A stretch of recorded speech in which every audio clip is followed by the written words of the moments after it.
दर्शकबिन नमस्कार व्यक्त गर्न चाहन्छु। म लोक तथा दोहोरी गायक श्याम राणा मगर। यति बेला हामी हिउँ पर्ने ठाउँमा छौँ। कहाँ भन्नुहुन्छ भनेदेखि युरोपको नर्थ फेसमा नर्वेमा छौँ र मसँगै हुनुहुन्छ यतातिर हाम्रो विजय पुन मगर सर हुनुहुन्छ भनेदेखि उहाँको एकमात्र श्रीमती हाम्रो कृष्ण बहिनी हुनुहुन्छ र यति बेला हामी यता घुम्न जाँदैछौँ, हिउँ खेल्न जाँदैछौँ र यो अन्तिम समय हेर्नुहोला। र हिजोको हाम्रो मगर समाज नर्वेले गरेको कार्यक्रम एकदमै भव्य अनि सभ्य रह्यो। यहाँहरू सबैप्रति सम्मान व्यक्त गर्न चाहन्छु। सम्पूर्ण आयोजक प्रायोजक सबैप्रति सम्मान व्यक्त गर्न चाहन्छु। हेर्नु त हिउँ कस्तो रमाइलो छ र यो भिडियो अन्तिम समय हेरेर साथ दिनुहुनेछ। र जिन्दगीमा मैले ल के छ यता हो ल ठिक छ है। आज स्याङ्जाली समाजको कार्यक्रम छ, त्यता भ्याउनु भयो भने बेलुका 5 बजेपछि आउनु होला नेपाल हाउसमा है त। ल नेपालीले बाटोमा भेटिएको छु, बोलेको छु। कस्तो राम्रो हिउँ हेर्नु दर्शकबिनहरू, हेर्नु त। र यस्तो ठाउँमा नि आउने अवसर मिल्यो र यो यस्तो ऊ चाहिँ मैले फिल्ममा देख्थेँ, आज हकिकत देखियो। र यति ऊ खेल्नको लागि हिउँ खेल्नको लागि हामी उता कालिम्पोङ जान्थ्यौँ र हामीलाई लिनको लागि यता आइसक्नु भएको छ मेरो इष्टर मिस्टर ब्रदर सिस्टर, मेरो चिम्से सोल्टी आइसक्नु भएको छ। हाउ आर यु चिम्से सोल्टी? ल नमस्कार। यो हेर्नु त हिउँ लाएर हजुरको देशमा त यस्तो देशमा बस्छु। ल हिउँले त जम्मै ढाको ल ठिक छ, मलाई लिन आउनु भएको छ। यो भिडियो अन्तिमसम्म हेर्नु होला। आज मैले भ्लग बनाउँदैछु है।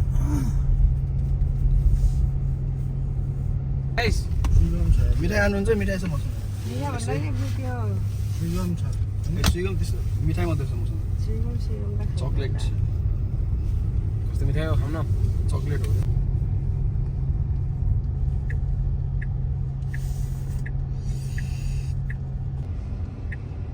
बाहिर हिउँ परे केही छैन, यस्तो छ, यस्तो राम्रो। जताततै हिउँ पर्ने। अनि यहाँ कति बेला हिउँ पर्ने, कहिले घाम लाउने हो त यो नर्वेमा? मेदेखि घाम लाउने। त्यहाँ भाइ चिसो। यहाँ उत्पादन के हुन्छन् अरे दाइ? केही हुन्न, आलु मात्रै हो हो र? आलु खाने सुक्ने आलु आलु जस्तै मिठो छ यहाँको आलु। पानी निकै मिठो छ यहाँको। हेर त दर्शकबिन, यस्तो जम्मै ठाउँमा हिउँले ढाकेको कुहिरो अझै त्यति साह्रो होइन, सामान्य हो यो अझै। यो त मेरो विचारमा 50% कम होइन बहिनी यो हिउँ अहिले त धेरै कम भयो। यस्तो ठाउँमा बसोबास गरेका नेपालीहरू नर्वेमा कति छन् अरे? छ होला, अराउन्ड 35,000-4000 म्याक्सिमम जना। यस्तो राम्रो ठाउँमा आउने अवसर मिल्यो, खुसी छौँ म त। हाम्रो चिम्से सोल्टी टेकबहादुर राणा, मगर समाजका हाम्रो मगर समाज नर्वे दीपक भुजेल दाई, सबैलाई मिस गरेका छौँ। हाम्रो मोहन राणाकोमा जाँदैछौँ अहिले फेरि है त। ल यति बेला चाहिँ हामी गाडी चार्जमा छौँ। यो हाम्रो चिम्से दाईको गाडी हो, टेस्ला गाडी भन्छन् यसलाई। र यता ठिक चार्ज गर्दैछौँ। ल चार्ज भयो दाइ? हुँदैछ। उता चार्ज गर्दै हुनुहुन्छ। बाटोबाट नि चार्ज गर्न मिल्ने यस्तो रहेछ। हेर्नु त मेरो बाबा हो नि। ल हामी खाना खाएर आउँदासम्म चार्ज हुन्छ। त्यसपछि हामी आज घुम्ने प्लानमा छौँ। कहाँ पुग्छौँ हेर्नु है मेरा इष्टर मिस्टर ब्रदर सिस्टरहरू। हिउँ पर्यो त युरोपैमा, हिउँ पर्यो फुरुरु नेपाल सम्झी नरौ है धुरुरु। युरोपैमा हिउँ पर्यो फुरुरु नेपाल सम्झी नरौ है धुरुरु। हिउँ पर्यो नि हेर्नु त, यस्तो हेर्नु त। आज त्यहाँ यस्तो आज कति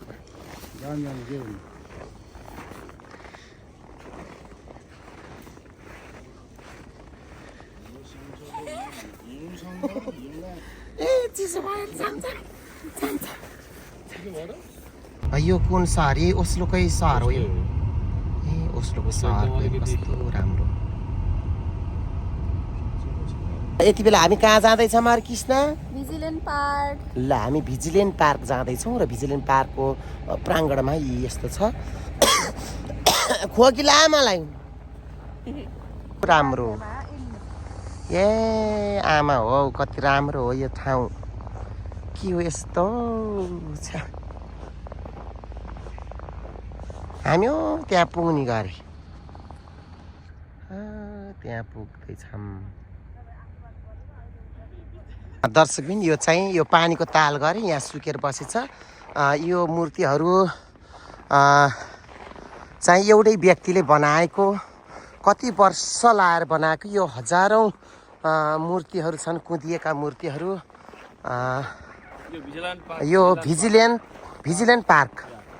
ल यतातिर सबै नाङ्गै फोटो छन्, के अरे तस्बिरहरू छन्। यसले के अङ्कित गरेको के हो त फेरि यो उसको मूर्तिको रहस्य यो भन्न खोजेको देखाउन खोजेको चाहिँ के हो त?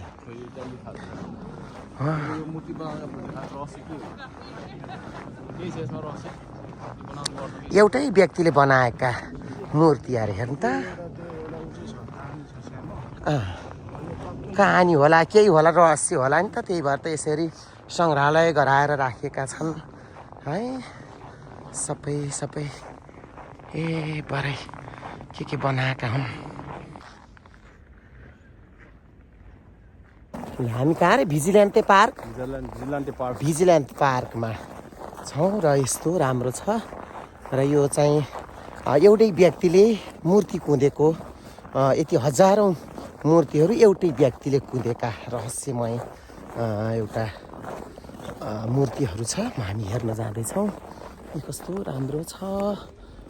त्यहाँ पुग्छौँ हामी। अझै दिमसम्म आउनु पाएको भए कस्तो राम्रो हुन्थ्यो। हेर्नु त दर्शक, दर्शकहरू खुट्टुङ आछन्। बनस्टैन झैँ खुट्टुङ आछन्। को हो तिमीहरू? को म भन्नु? हामी हराएको मान्छे हो। ल हराएको मान्छे हो। ल भेटियो। ल ठिक छ। यो भिजिलेन्ट पार्कको विषयमा केही जानकारी छ हाम्रो कृष्ण बहिनीलाई? यो भिजिलेन्ट भन्ने मान्छेले एक्लै सबै यो मूर्तिहरू एक्लै बनाएको अरे आफ्नो जीवनकालसम्ममा। त्यही भएर यो त्यसकै नाममा यो पार्क भिजिलेन्ट पार्क। ए हो त नि। ल हेर्नु त दर्शक पनि एउटै व्यक्तिले यति हजारौँ मूर्तिहरू कुदेको आफ्नो जीवनकालमा र भिजिलेन्टे भन्ने व्यक्तिले गराएको। यस्तो राम्रो पार्क पनि कति राम्रो हो र। जता हेऱ्यो त्यतै राम्रो, जता हेऱ्यो त्यतै राम्रो। नि हेर्नुहोस् दर्शकबिनहरू, बल्ल आएँ म यो भिजिलेन्ट पार्कमा। यहाँ कस्तो राम्रो।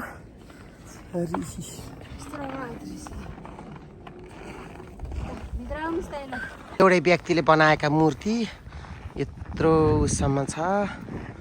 ए बरै के होला यस्तो के बनाउनु जाने कौन मान्छेहरूले। अन्त यता घुम्न आउने मान्छे कति छन्, सबै घुम्न आछन्। देखिसक्नु भयो दर्शक पनि। हेर्नु त एउटै व्यक्तिले बनाएको यो भिजिलेन्ट पार्क, एउटै व्यक्तिले कुँदेको मूर्ति। यो सबै नाङ्गो मूर्ति छ र यसको पनि छुट्टै रहस्य छ। र यहाँ नर्वेको पुरानो पौराणिक ठाउँ रहेको छ। र यतातिर सहर छ यस्तो राम्रो। यतातिर जङ्गलहरू सबै शीतले सबै पात झरिसकेका छन्। पतझड किसिमका जडीबुटीहरू बोटबिरुवाहरू छन्। हामी यति धेरै मूर्तिहरू एउटै व्यक्तिले बनाएका छन्। हेर्दै आउनु है।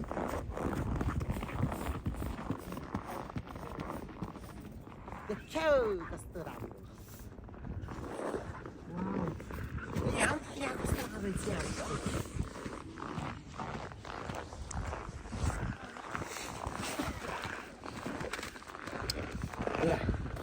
यहाँ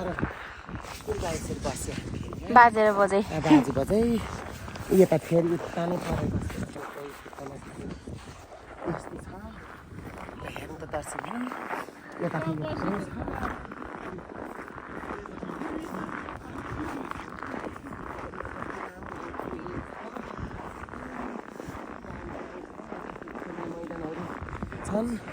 राम्रो छ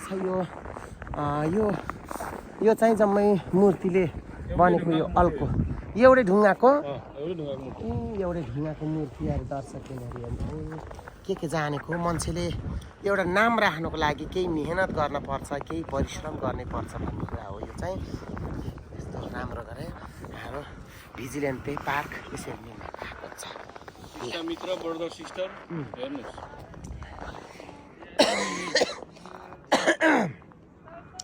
मलाई खोकी लाग्यो।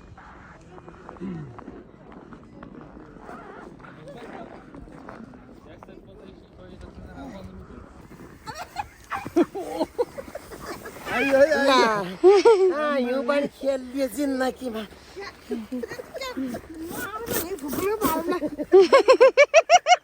यो खेल्ने भनेको ल ल फेरि जानु अर्को बाटो आउनु फेरि अब एउटा त्यहाँ अड्किनु भयो।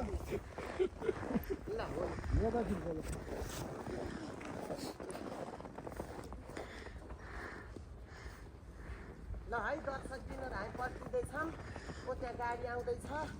1 2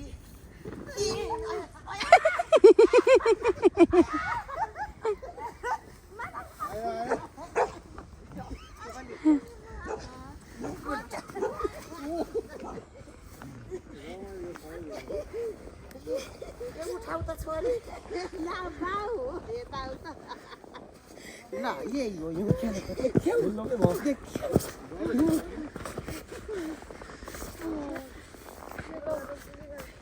अब यो पानी परेपछि जम्मै भिज्ने भयो। ल सबैलाई धन्यवाद छ। हिउँ पनि खेल्न पाइयो र यो भिडियो हेर्नुहुने सम्पूर्ण स्टार मिस्टर बर्दर सिस्टर सबैप्रति सम्मान छ। लाइक कमेन्ट सेयर अनि सब्सक्राइब गरिदिनु होला। र राम्रो छ। भोलिको भिडियो फेरि अर्को आउँछ। ल हेर्दै गर्नु होला। सबैलाई आओ आओ आओ जामा जामिनु ल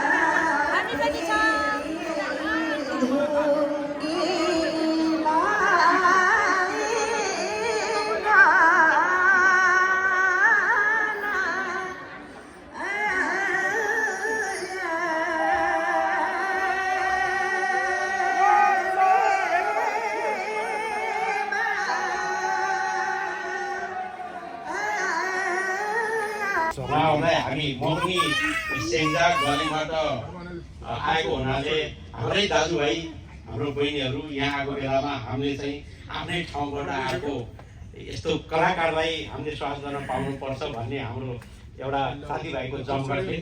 अनि एकचोटि बोलाउन त भन्ने हामीले सल्लाह गरेर अनि उहाँहरूलाई चाहिँ हामीले आज यहाँ राखौँ, यो कार्यक्रम राखौँ भन्ने उद्देश्यले हामीले आज यहाँ कार्यक्रम राखेको। एउटै व्यक्तिले बनाएका बनाएको